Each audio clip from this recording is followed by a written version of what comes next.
Hi, everyone. I hope you're having a wonderful week.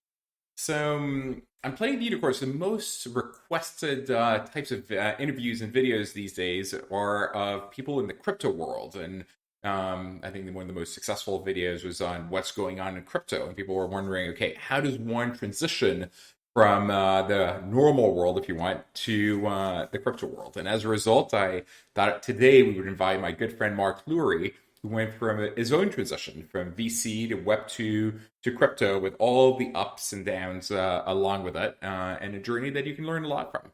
So, without any further ado, let's get started. Welcome to episode 33 from VC to Web2 to crypto with Mark Lurie.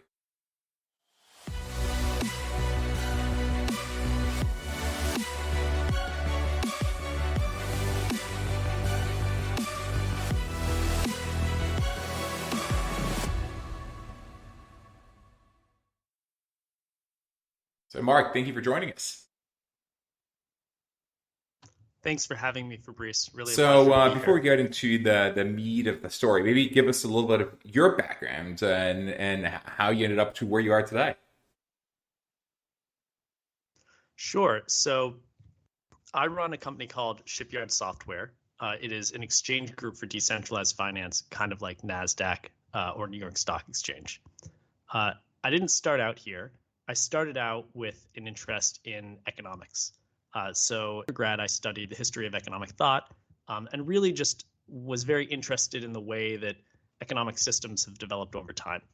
Um, After school at Harvard, I I joined a venture capital firm called Bessemer Venture Partners, really to get a good sense of how companies actually develop and what's good and what's bad in the throughout the economy. Um, and then I launched a few businesses of my own. One was an online marketplace for art and collectibles.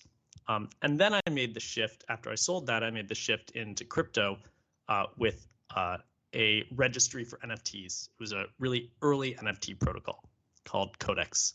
I led an ICO for that. And fast forward to now, this is now my second venture in crypto. And I really love the space. And I think the reason I went into it is because it was a confluence of all my interests: technology, economics, history, and and building things that matter. And so that's what led me to it. And it was a little bit of a winding road, but I think one thing that I learned to appreciate is the importance of operating in areas that you have genuine intellectual interest for. It really makes the journey more pleasurable. And so that's why I ended up here and where I came from. Um, but let's take a step back. So you said right after school you went to VC, and what were you trying to learn there? And did you actually learn that? And did you know you wanted to be a founder after VC, or you learned that through the process of being a VC? It's a little more complicated than that. I actually started a business right after college. It was software for the study abroad space, and I realized very quickly that I didn't know the difference between a company that was good and bad and a market that was good and bad. And I think I had a very rapid realization of my own naivete, and and so shortly after I did that, I looked for a job in venture, and I basically emailed every venture capital firm on the East Coast, and one how I got into venture because I realized I needed to actually see thousands of companies to know what good and bad was before I could really go and do it myself again. I had And to break my own naivete. and why the East Coast? I was on the East Coast. I had a long-term girlfriend at the time, and I certainly would have moved to the West Coast, but for whatever reason, I just emailed everyone And wait, so mostly on the East Coast. how did you do There's this? So lots of you firms in emailed, Boston. you cold emailed the partners of the firm, you LinkedIn it. I mean, like, because many people were like dying to get into VC, and hearing that you can maybe get in just by emailing everyone, maybe it wouldn't have struck people as like a path that was viable. It was an earlier time, so this was 2007, 2008, and yeah, I just cold emailed everyone. Uh, One thing one it turns out a big part of venture is sourcing deals, and the ability to cold email, follow up multiple times, and sell in is in some ways a good qualifier for a young venture capitalist. And so I think they actually appreciated that. And I don't think a lot of people were doing that or taking the approach at the time. It was one of the earlier kind of analyst programs. Now there's a lot of analyst programs that kind of reach out to companies. And so I think, it was a little bit of right place, right time, but I would say that you create your own luck to a certain extent, right? Like it's just hustle and sales, which is the So core. if you're a young college grad today dying to get an adventure, you think the same approach would work? Or what would you do? Or you don't know? I would do the same thing. I would go through my LinkedIn. I would ask everyone I could for intros. I would cold email venture capitalists, and then I would email them 5, 6, 10 times in a row and hope one hits. It only takes one. And to be fair, I only got one. You know what's funny is actually the way our EIR program started was kind of like that. Someone like kept harassing me and stalking me and like showed up at the door of the office. And I'm like, oh, maybe if I meet him, he'll finally let me let me be and stop harassing me. And instead, it led to the creation of an entire entrepreneur in residence program at FJ Labs. So persistence definitely does pay.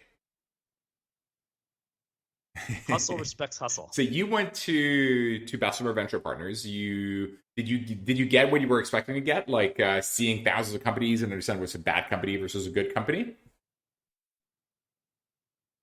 Yes, absolutely. I mean, I spoke on the phone with 1,000 founders and CEOs over the course of a couple of years, and I think that just gives you pattern recognition and makes you realize the universe of what's possible.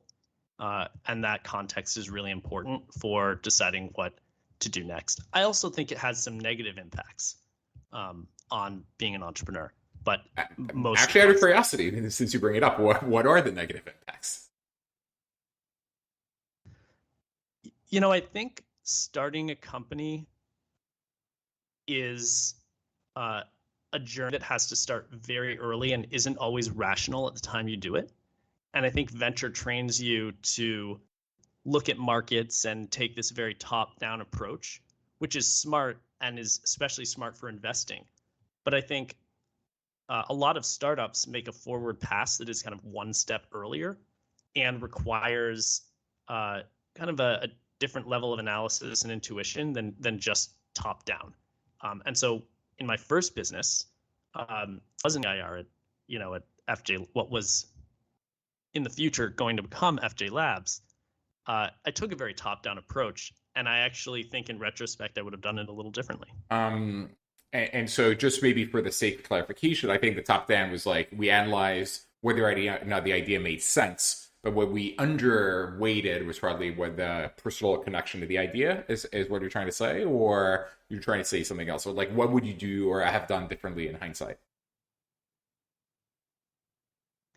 I think that in starting a business, and this goes for crypto and other markets, I think it's important to choose an industry that you are excited about staying in, whether your business works out or doesn't, and that's big enough that it has room to maneuver. So if your original hypothesis is incorrect, then you have plenty of room to kind of change the business in little ways that still takes advantage of the connections and the brand and the people and the team you've built.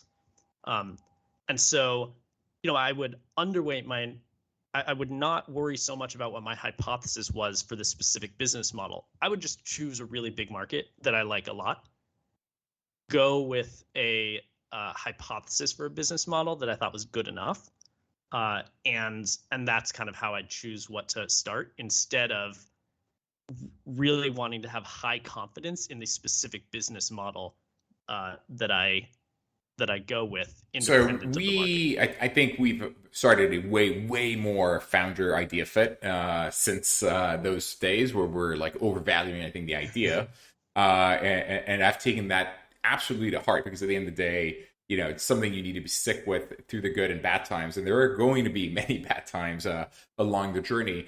On the market size thing, though, one pushback I've heard from Peter Thiel, he was like, no, you don't want to take a very large market because the larger the market, the more obvious in a way it is and the more competed it is, let's go after a niche. Let's hyper dominate the niche. And yes, it's small. And yes, if you fail, you're probably dead. But if you do hyper dominate, even though it might be small, as you're the dominant player there, you start seeing other opportunities and coin join spaces around it. You disagree with Peter's assessment or thesis?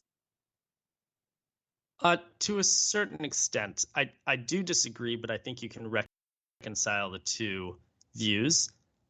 You can define your space however you want, right? Like when Amazon started out, did it consider its space books or did it consider its space e-commerce?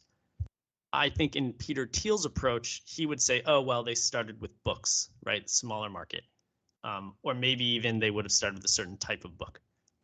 Whereas from the founder's perspective, Jeff Bezos was probably thinking, and so that felt like a big market with room to maneuver.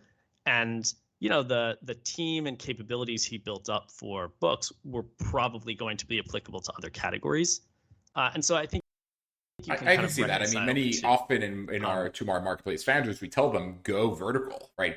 Go to a city, go to a category, like understand it, dominate it, and then expand from there, whether it's category or geography.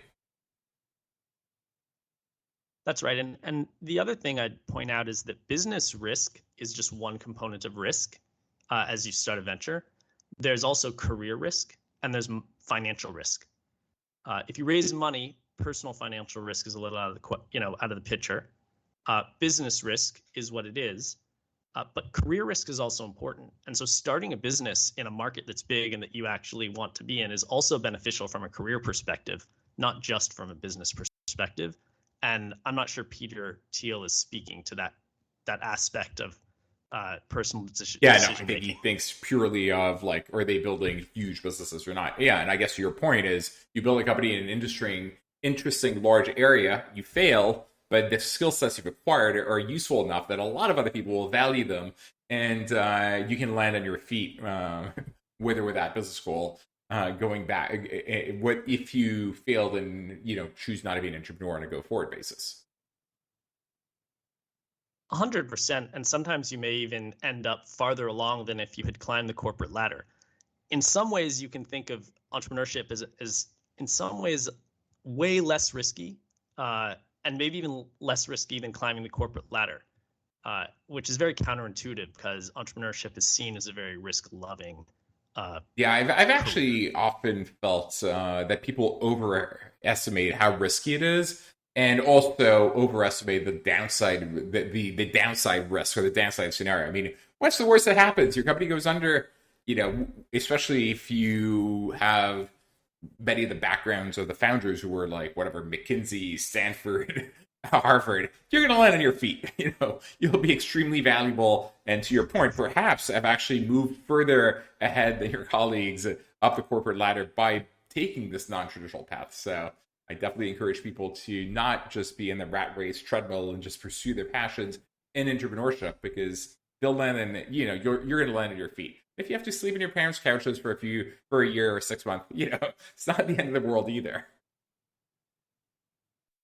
So why don't you walk 100%. Us through a little bit of the company in a way we built together, Lofty, out of the VC then EIR program where she joined. Maybe I think I've already done a show detailing what that is, so we don't necessarily need to spend that much time on that, and the lessons learned along the way and how it played out, and then we can talk about how you transition from that to whatever came next.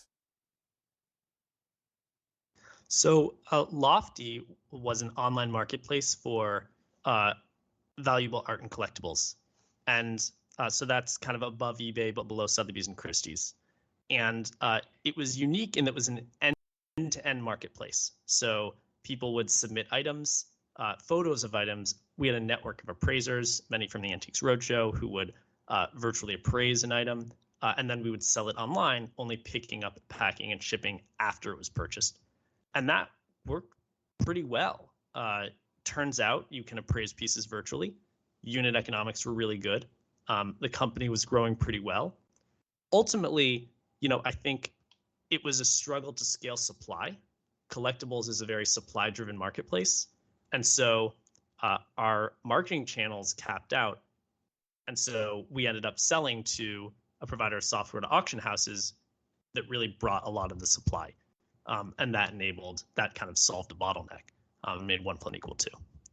And so, what did you learn along the way? What would you have done differently in hindsight? Perhaps pick a different idea, but other than pick a different idea, and what happened next for you? I mean, A lot of lessons along the way. One is that sales is really important and isn't something you should run from online. That's obvious in a B2B context, but it's less obvious in a B2C context online. The second is, a lot of what marketplaces bring, efficiency, transparency, etc., are things that we think of as unambiguously good. But it turns out sometimes those are features, not bugs, to a market. In particular, in the art market, opacity and is often a good thing. So what I learned is stay really close to the customer. These are perhaps obvious. Stay really close to the customer. Be a user, and be very flexible on your original theses. Because if you do that, you'll just continually make good decisions that are very close to the customer, and you'll almost always end up in a good place.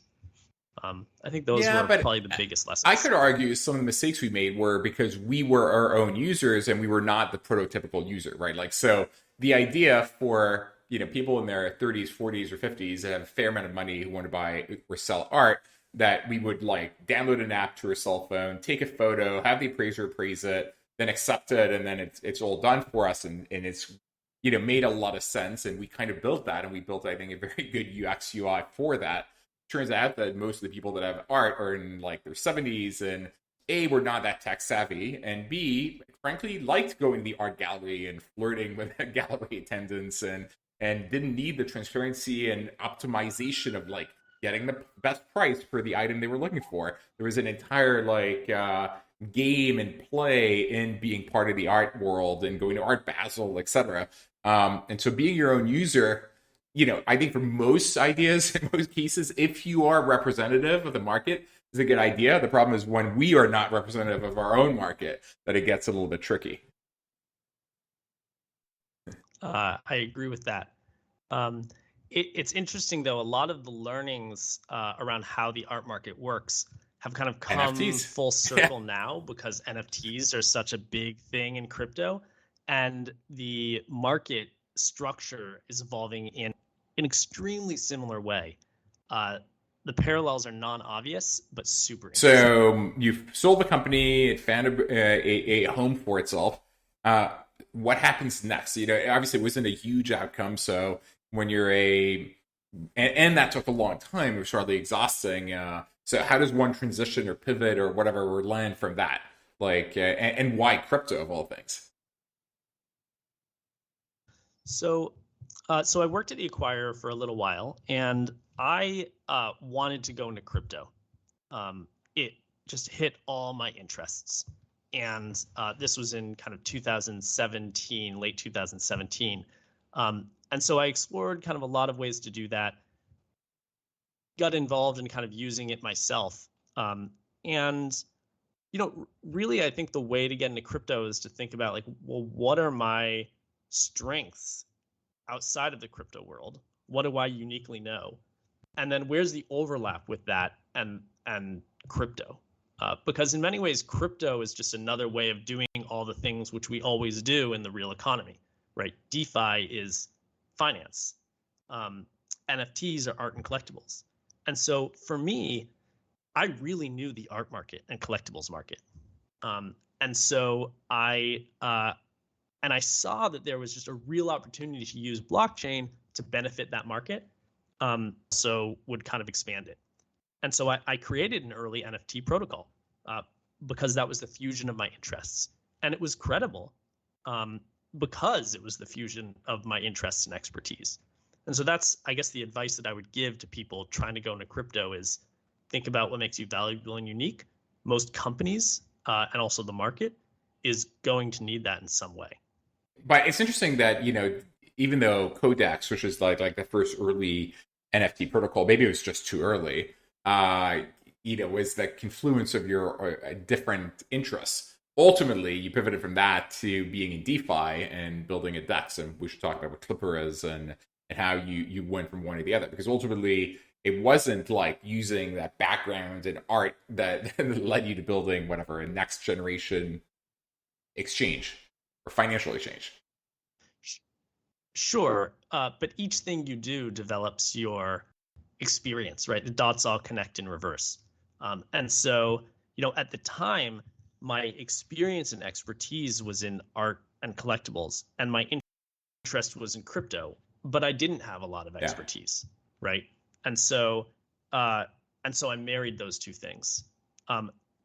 This time around, my expertise is in crypto. I've now been in it for 6 years, which in this world is a lifetime.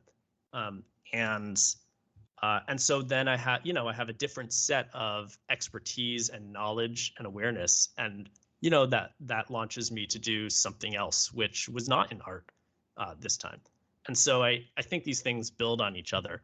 And you should expect that if you're going into crypto, you're gonna Probably worth navigate also around a bit. mentioning, if I'm not mistaken, it took you a while, right, to like find your footing and to get where you are today. And I think many people are worried that, oh, they go into the space, they don't necessarily know that much, and it takes a while to build the knowledge and expertise to build up, and they need to be comfortable with the fact that it's okay for a year, 2 years, or even more. You might be treading a little bit of water because eventually you'll find like your personal market fit.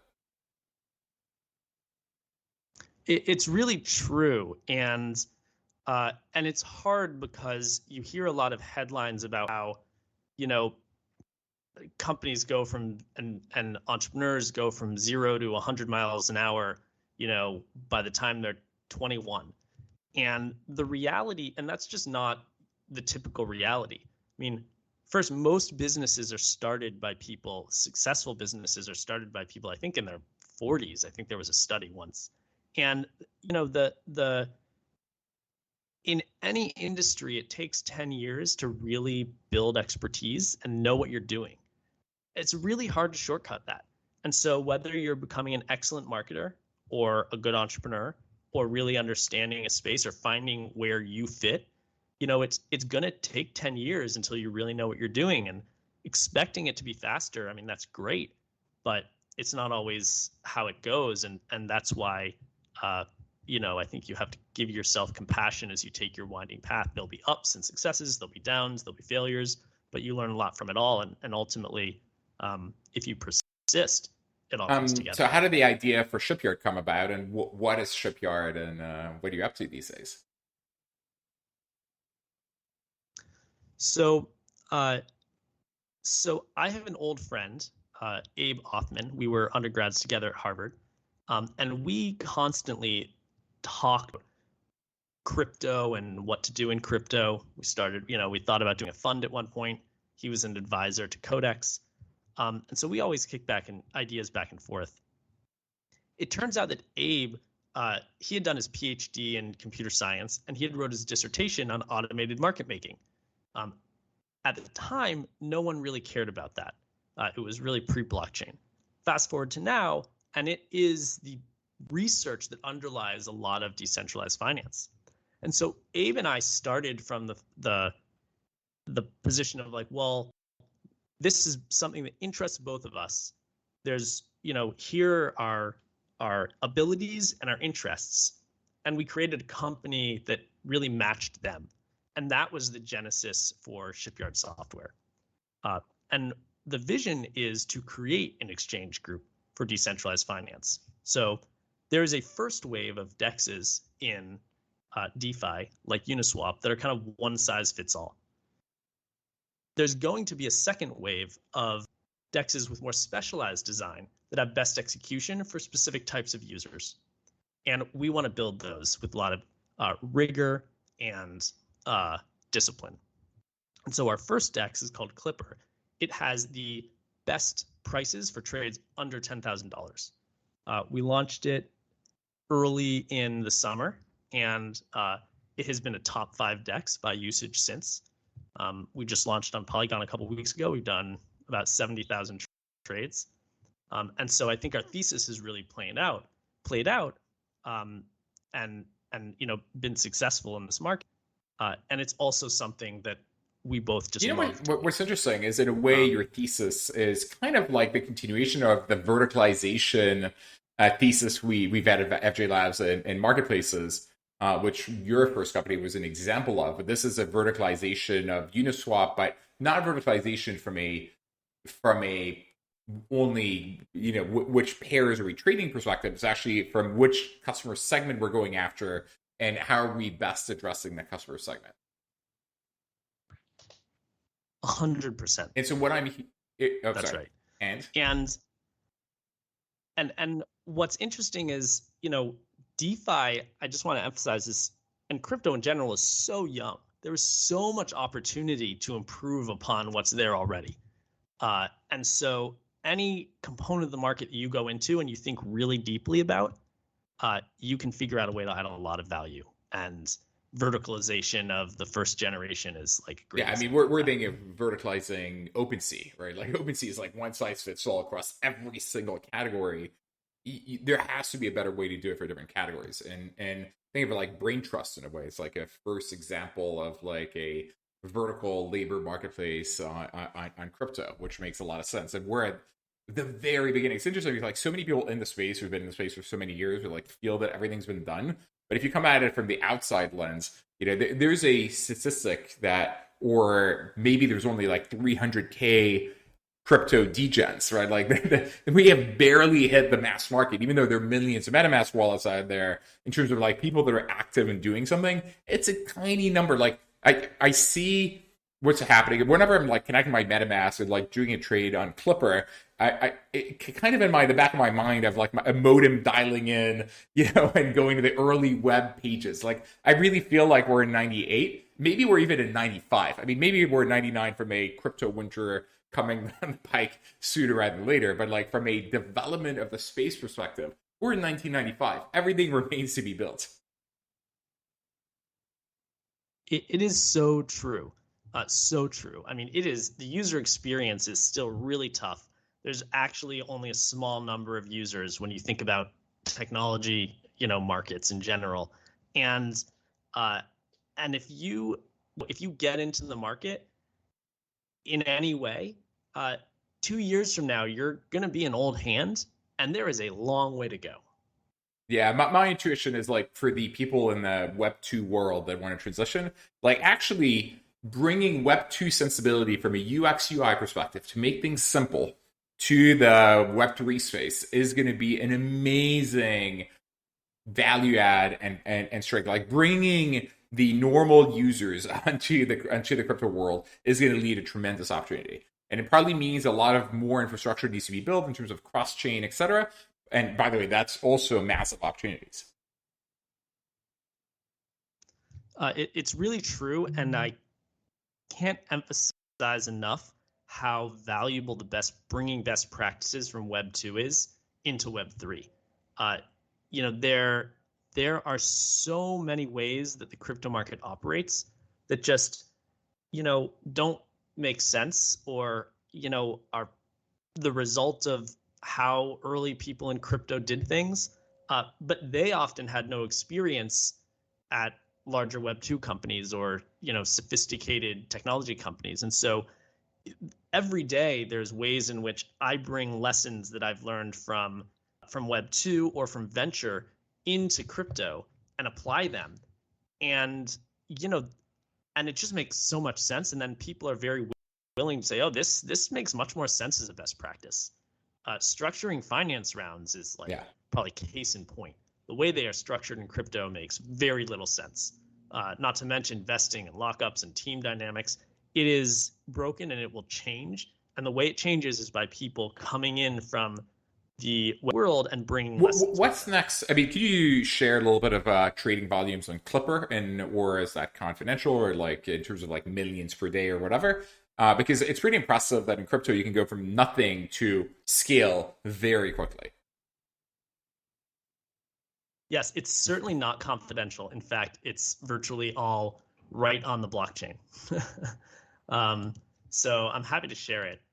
So, you know, we segment this into which chain we're on. So on Polygon, for example, we launched this on the 10th of this month. We've done 71,000 trades. Average trade size is about 200. So, the total volume is about 14 million, and our pool, has appreciated about 6%.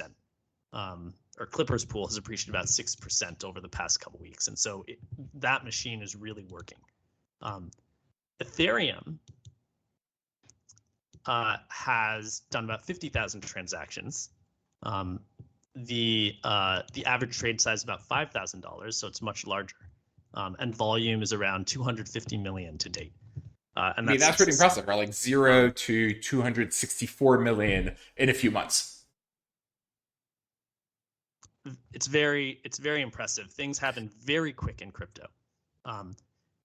There's a bunch of reasons for that, but it also is hard because the market moves so fast that you have to be able to innovate very quickly in order to keep up. For example, the cost of a trade when we started was $4 in gas. The cost of a trade now in gas on Ethereum mainnet is like over $50. So that really impacts volume. There's no point in doing a small trade for $500 if the trade cost is $100, right? And so the market has suddenly moved. And so now, we have to react and release a V2 on mainnet, in the next month or two. And that's fine. But you have to build your whole company to react very quickly. So you get really rapid growth. You can also get really rapid changes. And nimbleness is key. Is Shipyard going to release other dexes than Clipper, going after different types of market segments? I mean, you kind of hinted at it, but I'm not sure if that's the vision or if there's something else that's next for Shipyard. It is very much the vision. So what's coming next for Shipyard? First, we're going to release Clipper, which again is targeted at small trades. It has the best prices for small trades. I've used it. How could it not be released? Sorry, I didn't finish the sentence. We are going to release Clipper on other chains. So right now it's on Ethereum. It's now on Polygon. We are working with speaking with a bunch of other layer 1s and layer 2s. We're going to release it all there. So those range from Avalanche to Optimism to Arbitrum to Polkadot to Solana to Moonbeam to Phantom and more. That enables cross-chain swaps, which is something that we're interested in. But we also have a number of other dexes that we're flushing out and doing research around. One of these are prediction markets. Another is one for large trades, almost like a dark pool. Another is helps you take a lot of leverage when you make trades. And so we're researching a number of ideas, and a couple of these are already under development, which we'll be releasing in the next 7 months. I think cross-chain and automated market maker makes a lot of sense because of the latency issues. You don't even know where the servers are. Do you think that in the long run, when there's super high throughput in certain chains, or because Ethereum has gone ETH2, etc., order book will take over in some of the trades, or you think AMM is probably the way to go, especially for cross-chain? I think there will be both, but I certainly do not think that order books, regardless of how good chains get, are going to dominate the market. If you think about so just for context, would it be helpful if I through, exactly. Most people probably don't know where those things are, so let's take a little bit of setback. Okay. So in traditional finance, the way you do markets is with an order book. This is how the New York Stock Exchange works. It's how most exchanges work. And basically, you have a central party, the exchange. A bunch of people go in there and they post an order to buy and an order to sell. And this creates an order book. So there's a bunch of people who say, I'll buy, X asset at 200. I'll buy 5 units at 300. I'll buy 6 units at 400, or vice versa. And then, people put in their orders to sell. And so you have this stack of orders of different units at different prices, and then they clear at the margin. That happens really fast. It's really good at discovering price. There might be thousands and thousands of orders put in every second, and they clear at a very rapid pace. In fact, these are some of the fastest, most sophisticated technological systems in use anywhere, right? Our high frequency trading, exchange software, it's very high performance. Now that doesn't work on the blockchain. And the reason it doesn't work on the blockchain is because on the blockchain, processing and storage is very expensive.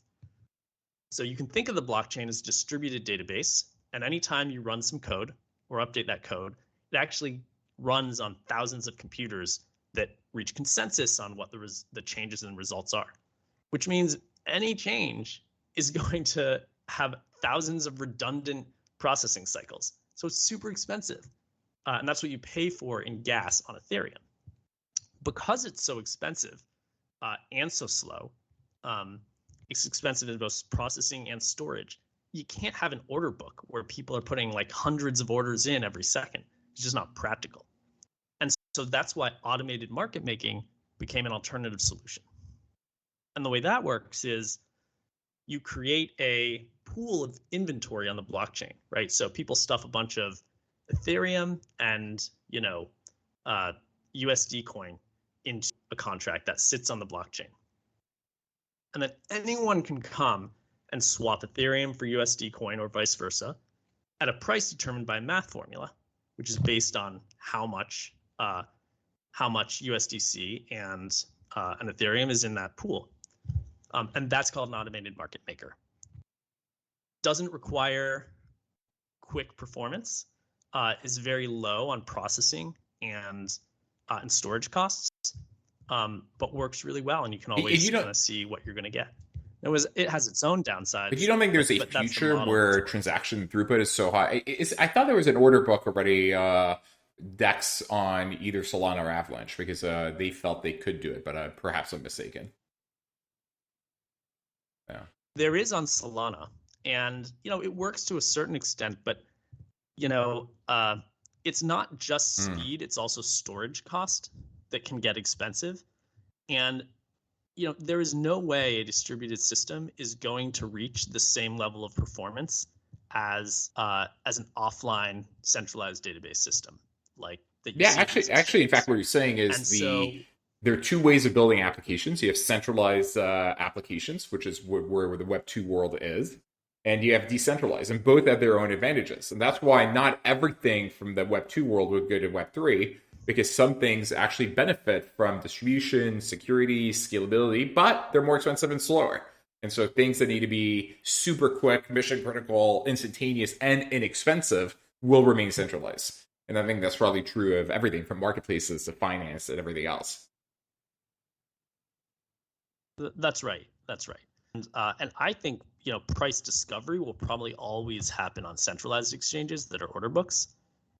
And automated market makers will really be glad that those exist, because that's where the price gets discovered, and then the decentralized market comes into balance. We have a question from Glowkeys. Does Shipyard software offer any service to establish new cryptocurrencies, or is it just to trade them? If not, do you have plans to do so? And by the way, are you launching your own coin? We just create exchanges. We do not create tokens. And there's a lot of regulatory issues around issuing tokens, including a hypothetical token of our own. And so we're a US business. We can't comment on whether we'll have a token in the future. I would say that we do plan to decentralize governance.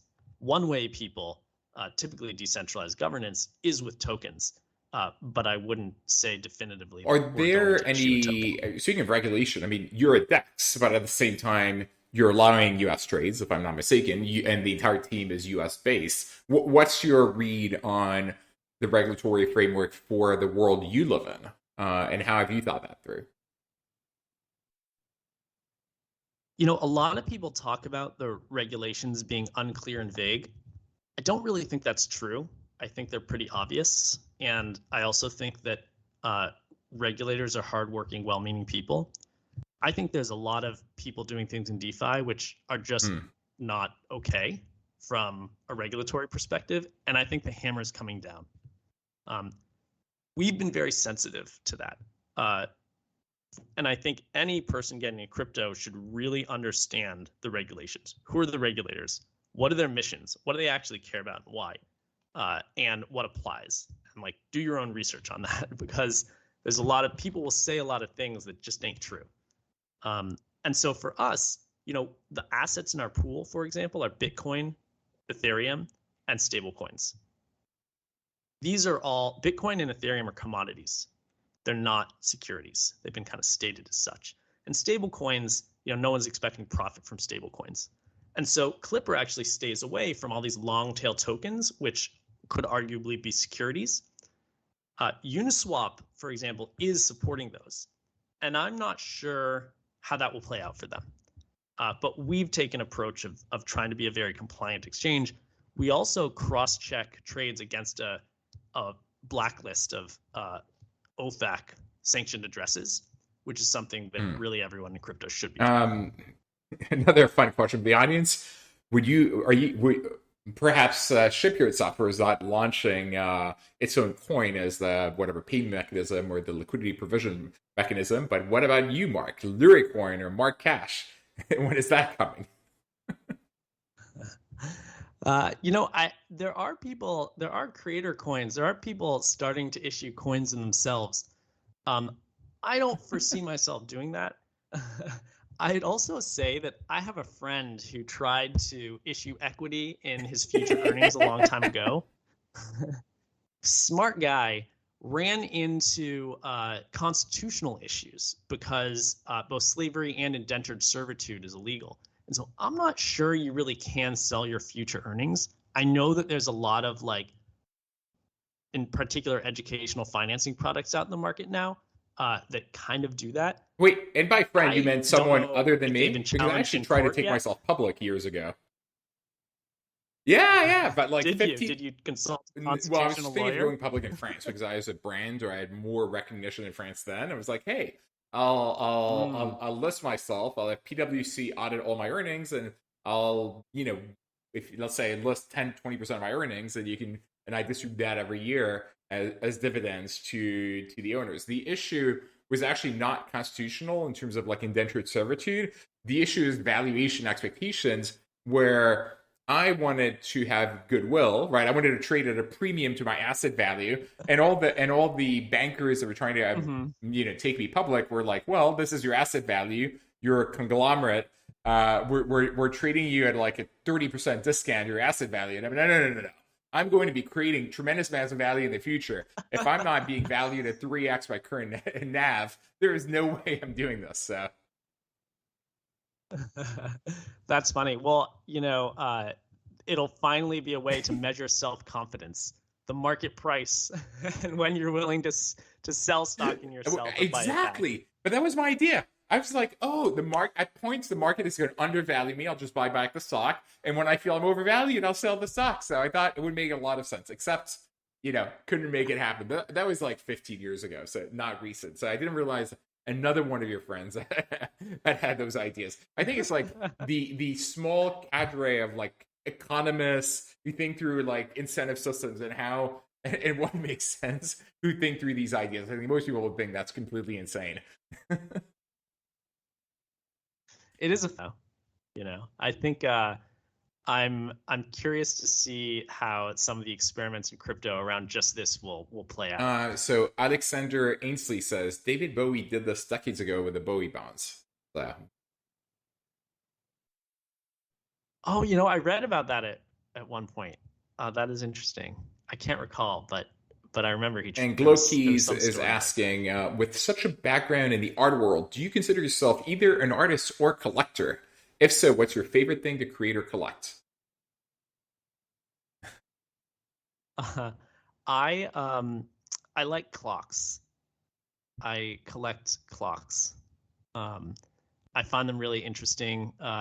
There's a great book around the first kind of X Prize type prize, which the British government gave for someone who could create an accurate timekeeper at sea, which is quite a tough problem. It's really important because in order to tell longitude, you need a very accurate clock at sea, but a really tough thing. this guy in Britain invented it, and it's one of the kind of less known reasons that the British Navy was basically able to control the world. They could navigate longitude, whereas everyone else couldn't. And I really like stuff like that, and and so That's really cool. Do you own any into. NFTs? I do own some NFTs. No CryptoPunks, unfortunately. I did sell the most expensive crypto kitty of its time for 140,000 back in 2018. So I have a bunch of NFTs. Are you using them as your Twitter profile, etc., or not yet? Okay. I am not. But I would say, I'm on the board of the Foundation for Art and Blockchain. It's a 501c3 nonprofit. If anyone is into NFTs or would like to donate them, please reach out to me. You can get a tax deduction and help build the endowment of a really great foundation that's helping a lot of NFT artists. Anything we haven't covered that we should have covered or that should be mentioned? There's never an end. But I would say that, like, there are a lot of interesting things happening in crypto, and I kind of think of like DeFi as, the traditional financial sector probably takes like 10 to 25% of GDP, and really what it does is enable the rest of the economy, Main Street. And so in the same way, I think of like DeFi as enabling the real economy that's emerging on the blockchain and crypto, right? Whether that's like a store of value, whether it's NFTs, whether it's gaming, whether it's just straight up gambling, whether it's investing in, tokens that people see as equity. There's just so much happening in the real economy, and like it overlaps. Each of those corresponds to part of the traditional economy. And if you're trying to get into crypto, I would enter where it overlaps with what you already have expertise in. And I hope all of those grow, and I think they all will. And I think DeFi will help support them and benefit. Yeah, no, I have a very specific interest in DeFi as well, probably for a lot of the same reasons as you as an economist, in terms of like allowing the rest of the economy to function in a more effective way. I mean, when you think about it, the traditional financial world is completely broken. If I sell a stock, it takes days to settle. If I wire money, it takes days to settle, and like you don't even have a real-time tracking system. In the end, they have these like big intermediaries that are cumbersome and slow and ineffective and like painful to deal with. So I can't wait to reinvent all of this and the blockchain and disrupt the financial intermediaries. Which I think is why Jamie Dimon and his ilk are like, no, crypto's bad and evil. Yeah, well, I also doubt he's great at using social media, and he probably doesn't understand memes.